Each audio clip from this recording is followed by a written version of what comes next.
Right, so the ongoing attacks against the left of the Labour Party are very much still going on. You'd have to be blind not to see it, especially if you are of the left as I am. We still take notice of these things. But you don't even have to be of the left anymore, it seems, to find yourself a target. And if anyone out there still believes Angela Rayner, for example, the Deputy Labour leader, is of the left, I would beg to differ. Though to the Starmerite red Tory right, she is. She might as well be considered as such still. Because the Deputy Labour leader rose to prominence, as she did, was elevated from the backbenches by Jeremy Corbyn. But when he went, she soon switched to being soft left, kept her head down, didn't challenge Keir Starmer overtly, as much as many people certainly wanted her to, and thought that she would. And he still give her the benefit of the doubt, seeing the purging still going down, a lefty hanging in there to some. But then she was basically blamed for the poor local election performance of 2021, got sacked as the party election campaign coordinator at that point, and the party chair, because Starmer always needs somebody else to blame.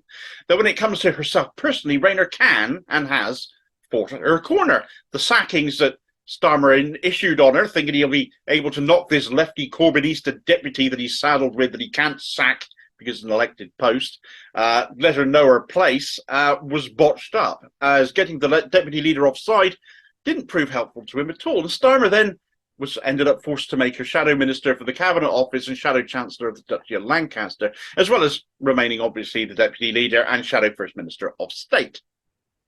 But on the other hand, when it comes to defending other people, for example, Angela didn't make a squeak when her flatmate Rebecca Long Bailey got sacked for daring to stand with education unions and wanting to stand by kids during the pandemic.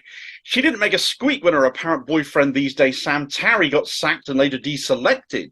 The word solidarity is a big thing for the left, a big thing for socialists, but Rayner, well, she seems to have lost the meaning of it. It seems to have got lost in the mix of what matters to her most of all, first and foremost. So they've already come for Rayner, however, you might be thinking at this point. They've already tried this on with her. Well, the one post Starmer can't obviously remove her from is the elected post of deputy leader that she has. So that'll require some more underhanded means to try and force her out. And when you've got Blair and Mandelson in your corner, you're going to come up with an idea or two, aren't you?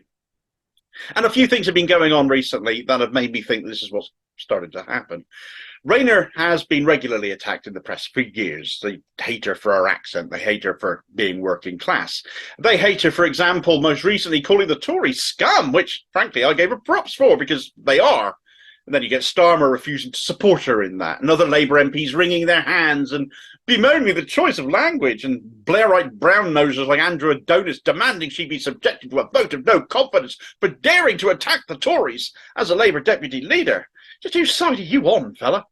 When didn't come to pass at the time, obviously, but it does segue on nicely to where we're at right now. Now, what seems to be a movement in the direction against Rayner again, and what makes me think this, comes on the back of Starmer scrapping the strengthening of workers' rights that he had been promising. A Starmer promise worth about as much as £1.50 of last week's fish and smelling just as rancid. Now, scrapping workers' rights is scrapping Labour's reason to exist, frankly, isn't it? Clue is in the name, after all. Where I, in another vid along with other commentators who've spoken on this subject, have widely slammed Starmer for yet another gut-wrenching acquiescence to low Tory standards, Rayner was actually picked on for apparently not getting the memo. But maybe we read her wrong when all this came out. She put out a tweet saying, "Our new deal will be the biggest levelling up of workers' rights in decades. Far from watering it down, we will now set out in detail how we will implement it and tackle the Tory scaremongering." It wasn't just mouthpieces like me who thought she had somehow not quite grasped the nettle of what was going on. John McDonnell, Corbyn's former number 2, followed up on Rayner's comment by saying, "Whoever thought it was clever to brief the Financial Times that Labour's new deal for workers' rights was being watered down to please big business clearly never told Angela Rayner. Single status, sectoral pay bargaining and the rights from day one are all too important transformative reforms for these games."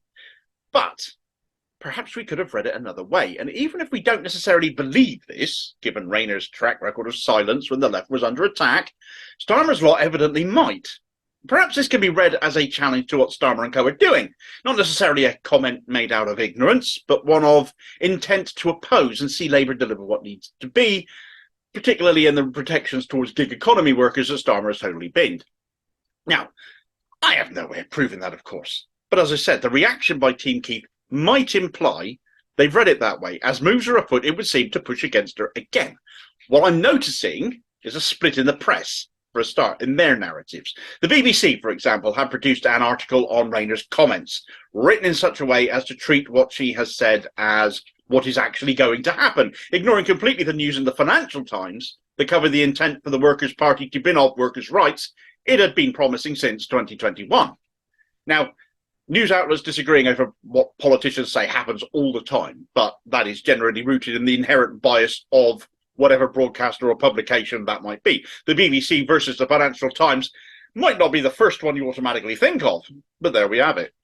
Now let's throw Sky into the mix here a moment. They've got off on a completely other tangent, but certainly comes across as coming for Rayner more overtly maybe by what their chap Sam Coates has put out, where Rayner chose to go on Blairite and possibly Britain's least funny comedian, Matt Forde's podcast, The Political Party, yesterday. Or whenever it was recorded. It was at the Edinburgh Fringe, I believe. Forde's podcast doesn't generally garner much interest from the mainstream media, but Coates put out a more than 4-minute long segment of it, where Rayner was talking about the barbecues she holds, making a cocktail called Venom, how she manages to keep raving until 6 a.m, about finding a local councillor pilled up in the dog's bed, her words, with the dog, after drinking venom. Now I had a look through the comments in response to this post by Sam Coates. Some people are actually appreciative of a politician behaving as they see it, like a normal person. Others don't care about any of this. It's fluff, it's gump. They just want to know what our politicians are capable of doing the job, which right now it's clear very few are. Still more are thinking, God help us if she ever becomes Deputy PM, which I think is nearer to the crux of the matter and why this got shared. So I'm sat there scratching my head at why Sam Coates bothered with this. It is a name nonsense. It's a puff piece. Why would the mainstream repost it and say this is interesting? And the only reasonable conclusion I can come to, given how we know how close relationships are between our media and our political classes, especially given Rayner's prevalence in the news, given her recent comments over workers' rights this week, in complete contrast to Starmer's, is that this is the beginnings of a setup. To Starmer's lot, she's like the last Corbynista they can't get rid of, even though many of us have long since wised up to her being anything other than a self-serving careerist looking after number one. Starmer's lot can point to this and say, look, we can't be electable with a deputy leader that likes to get hammered and raves until 6 a.m. Who does she think she is, Michael Gove? And I can't believe she was daft enough actually to admit to a councillor being pilled up in the dog's bed. Unless I've heard it wrong, that is very much what it sounded like. I've shared it in the source material. Do have a listen to it. Because next people will be asking where the pills came from. Why were they allowed at your barbecue? Why did you think this was funny to talk about with a prat like Matt Forde? And before long, they'll be asking if Rayner gets pilled up herself after necking the venom, which sounds absolutely disgusting, incidentally. Vodka, Southern Comfort, Blue Wicked and orange juice. That's the combination. I had a horrible incident in my youth, my misspent youth with Southern Comfort. That alone put me off. I have never been able to touch that stuff since. It makes me every time I even smell the stuff. But that mixture, ugh.